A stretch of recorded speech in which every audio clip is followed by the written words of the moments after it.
Hello everyone, I am Dr. Shankar De and today we will discuss a very important topic of head neck anatomy, that is scalp. So today's topic of discussion is scalp, one of the very important topic of head neck anatomy. So scalp. So what is scalp? Scalp is the soft tissues. Scalp is a soft tissue that covers the vault of skull.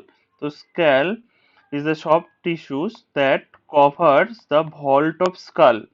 That covers the vault of skull. So what is the extent of the scalp? It extends anteriorly. So what is the extent of scalp? It extends anteriorly up to the eyebrows. So anteriorly up to the eyebrows, posteriorly up to the superior nuchal line. So posteriorly up to the superior nuchal line and laterally up to the superior temporal line. Up to the superior so on the both side up to the superior temporal line. So this is the extent of scalp. So what is the extent? Anteriorly up to eyebrows. So anteriorly up to eyebrows, posteriorly up to superior nuchal line, and laterally on the both side up to superior temporal line. Next point is, what are the layers of skull? What are the layers of skull? So for layers of skull, the mnemonic is scalp itself. So SCALP, it is the mnemonic for layer of scalp. The scalp consists of 5 layers. So the scalp consists of 5 layers. So scalp consists of 5 layers from superficial to deep. So from superficial to deep, it consists of 5 layers as scalp. So what is S? So S, what is S? S is skin, the outermost layer, that is skin. So the outermost layer is skin. The second layer is connective tissue layer. So the second layer is connective tissue layer. So outermost layer is skin, then connective tissue layer, or that is also called superficial fascia. Superficial fascia. So this is the second layer which lies below the skin. Third layer is aponeurotic layer. Third, third layer is aponeurotic layer that contains occipitofrontalis muscle and its aponeurosis.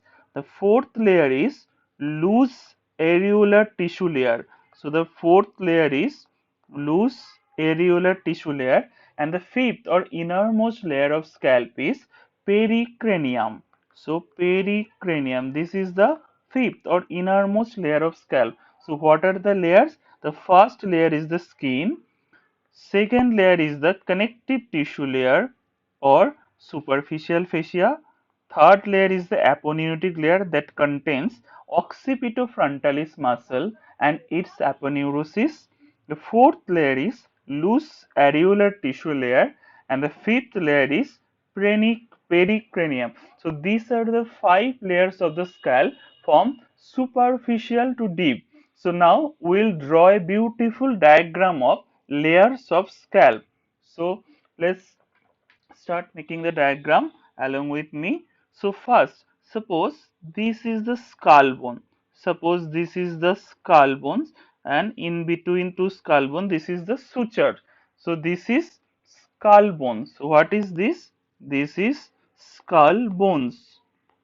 So this is skull bone, suppose. So what is the outermost layer of the scalp? The outermost layer of the scalp is skin. Suppose this is the outermost layer of the scalp. So what is the outermost layer of the scalp? The outermost layer is skin. So suppose this is the outermost layer. So what is the outermost layer? This is the outermost layer, that is skin. So what is the second layer? The second layer is connective tissue layer or superficial fascia. So suppose this is the connective tissue layer. So this is the second layer. What is the third layer? Suppose this is the third layer, the aponeurotic layer. What is the fourth layer? Fourth layer is loose areolar tissue layer. And what is the fifth layer? Fifth layer is pericranium. So second layer. So second layer is loose connective tissue layer. So second layer is loose connective tissue layer. So this layer is divided into various small pockets. So this layer is divided into numerous small pockets. So this second layer is divided into numerous small pockets containing lobules of fat. So this second layer is divided into numerous small pockets containing lobules of the fat. So this layer is divided into numerous small pockets by fibrous septa. So this layer divides into numerous lobules by fibrous septa. So what is this layer? This is the second layer, that is connective tissue layer. So connective tissue layer. So connective tissue layer. What is the third layer? That is aponeurotic layer. Third layer is the aponeurotic layer. Suppose this is the third layer, this is aponeurotic layer. So third layer is aponeurotic layer that contains occipitofrontalis muscle and its aponeurosis. So aponeurotic layer. What is the fourth layer? Fourth layer is loose areolar tissue layer. So fourth layer is loose areolar tissue layer that contains lobules of loose fatty tissue. So this, suppose this is the fourth layer that contains loose areolar tissue. It serves as a natural plane of cleavage during craniotomy. So this is a loose areolar tissue layer, that is fourth layer. So fourth layer is loose areolar tissue layer. Loose areolar tissue layer. So this is loose areolar tissue layer. Loose areolar tissue layer. So what is the fifth layer? Fifth layer is fifth layer is what is fifth layer? Fifth layer is pericranium. So fifth layer is pericranium. So this is the fifth layer. So this is fifth layer. Fifth layer is pericranium. So this is the fifth layer. This is pericranium. This layer is pericranium layer. Pericranium layer. Now I will discuss each of the layer in details. So what is the first layer? So first layer is skin. The outermost layer is skin. Outermost layer is skin. So what are the characteristic of the skin? The scalp skin is thick and hairy. Scalp skin is thick and hairy except over the forehead where it is non-hairy. So scalp layer is skin thick and hairy except forehead region. So except forehead region, and it is firmly adherent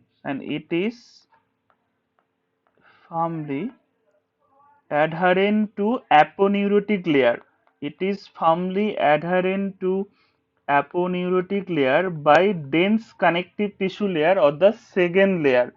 And it contains maximum number of hair follicles. So it contains maximum number of hair follicles and sebaceous gland and sebaceous gland. That is why scalp is the commonest site of sebaceous cyst, and it also contains numerous sweat glands. So these are the characteristic of skin of scalp. What is the second layer? Second layer is the connective tissue layer or superficial fascia. So this is the second layer. What are the characteristics? It is divided into numerous small pockets So it is divided into numerous small pocket by fibrous septa. So numerous small pockets by fibrous septa. Fibrous septa. In this layer, the blood vessel and nerves of scalp is present. So it contains blood vessels and nerve of scalp. So blood vessels and nerves. So it contains blood vessels and nerve of scalp. The walls of the vessels are adherent to the fibrous network. So it contains blood vessels. Suppose this is the artery. So it contains blood vessels. So suppose this is artery, scalp, artery of the scalp, artery supplying the scalp. So these are the arteries. So scalp contains blood vessels. These are the arteries. And suppose this is the vein. So this is vein. So scalp pocket pocket in the connective tissue layer contains blood vessel that is firmly adherent. This blood vessel is firmly adherent to this fibrous septa. This fibrous septa. That is why they are unable to retract and cause profuse bleeding in scalp injury. But this bleeding can be stopped by pressing against the underlying bone. So why the scalp injury causes profuse bleeding? Because the injured blood vessels are unable to retract because they are adherent to the fibrous network. So that is why scalp injury causes profuse bleeding. So one of the clinical implication is it can cause profuse bleeding during scalp injury because these blood vessels and nerves are firmly adherent to the fibrous septa. So this is the details about the second layer and connective tissue layer. And the third layer, what is the third layer? Third layer is the aponeurotic layer. Third is the aponeurotic layer. What is the details or characteristic features of the aponeurotic layer? It contains one muscle that is called occipitofrontalis muscle. That is called occipitofrontalis muscle. It has four bellies, two occipital bellies. Suppose this is the scalp, and this is suppose this is aponeurotic layer. Suppose this is aponeurotic layer. So this is aponeurotic layer. So it contains one muscle that is occipitofrontalis muscle. It has four bellies. Suppose this is two bellies from anterior aspect. These are the frontal bellies, and here posteriorly there are two bellies that is occipital bellies. So two frontal bellies of the occipitofrontalis muscle and two occipital bellies of the occipitofrontalis muscle. These occipitofrontal bellies are supplied by temporal branch of facial nerve, and this posterior bellies of occipitofrontalis muscle is supplied by posterior auricular branch of facial nerve. So this is supplied by temporal branch of facial nerve, and this occipital bellies are supplied by posterior auricular branch of facial nerve. So this is occipitofrontalis muscle, and this green part is aponeurotic layer. This aponeurotic layer is also called as epicranial aponeurosis. So this aponeurotic layer is also called as epicranial aponeurosis or Gallia aponeurotica. Gallia aponeurotica. Aponeurotica. So also called as epicranial aponeurosis or Gallia aponeurotica. In Latin word, the Gallia means helmet. What is the uh, what is the next layer of scalp? That is loose areolar tissue layer. So loose areolar tissue layer is the fourth layer. So fourth layer is loose areolar tissue layer. So as the name suggests, it contains loose areolar tissue. You can see in the diagram it contains loose areolar tissue. What are the characteristic of this layer? It act as or serve as natural plane of cleavage during craniotomy. Natural plane of cleavage during craniotomy operation. So during craniotomy it acts as natural plane of cleavage. What is the next importance? It is traversed by emissary vein. So it is traversed by emissary vein. It is very important point. It is traversed by emissary vein.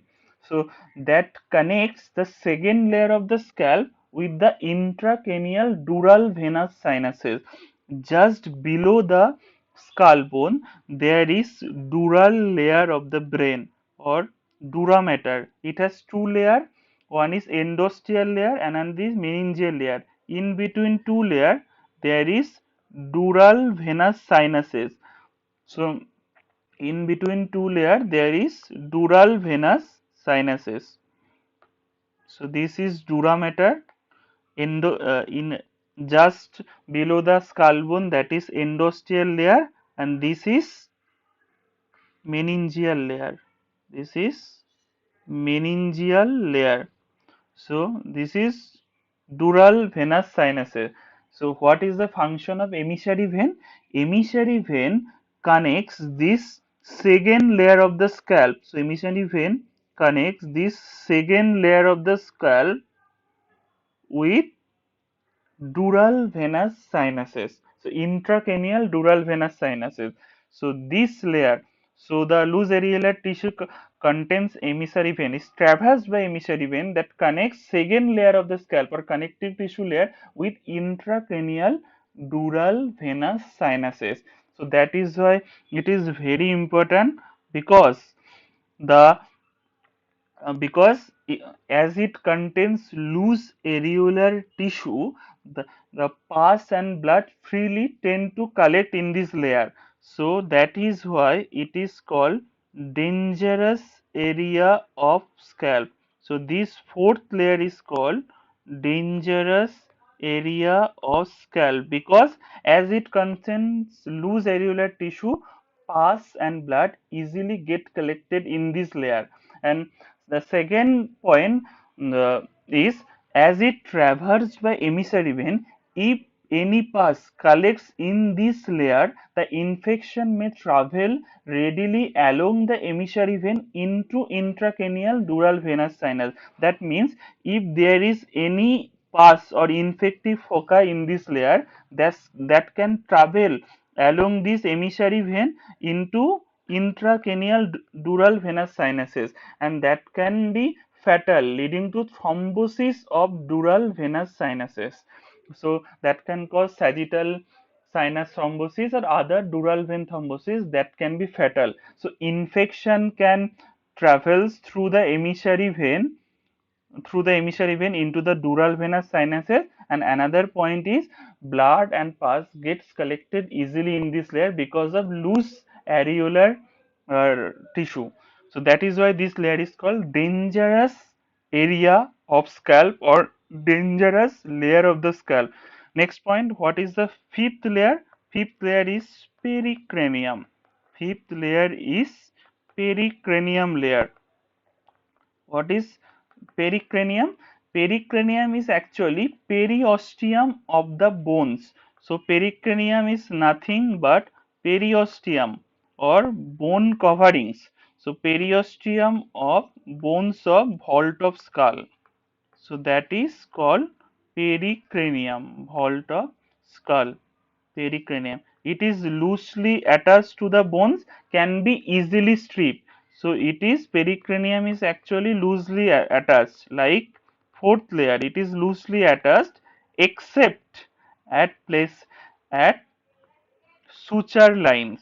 Except at suture lines. At suture lines, it is firmly attached to the sutural membrane, which in turn attaches to the endocranium or periosteum, covering the inner aspect of the skull bone. So these are all about the layers of scalp. So first layer is skin, second layer is connective tissue layer, third is aponeurotic layer, and fourth is loose areolar tissue and pericranium. And another thing you have to draw, that is hair follicle. So these are the hair follicle traversing through the skin. So these are hair follicles.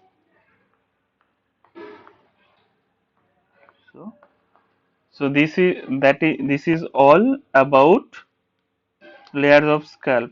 First is skin or outermost layer. The second is second layer, that is connective tissue layer. Third is aponeurotic layer. Fourth is loose areolar tissue layer. Fifth is pericranium layer. So mnemonic is scalp, SCALP.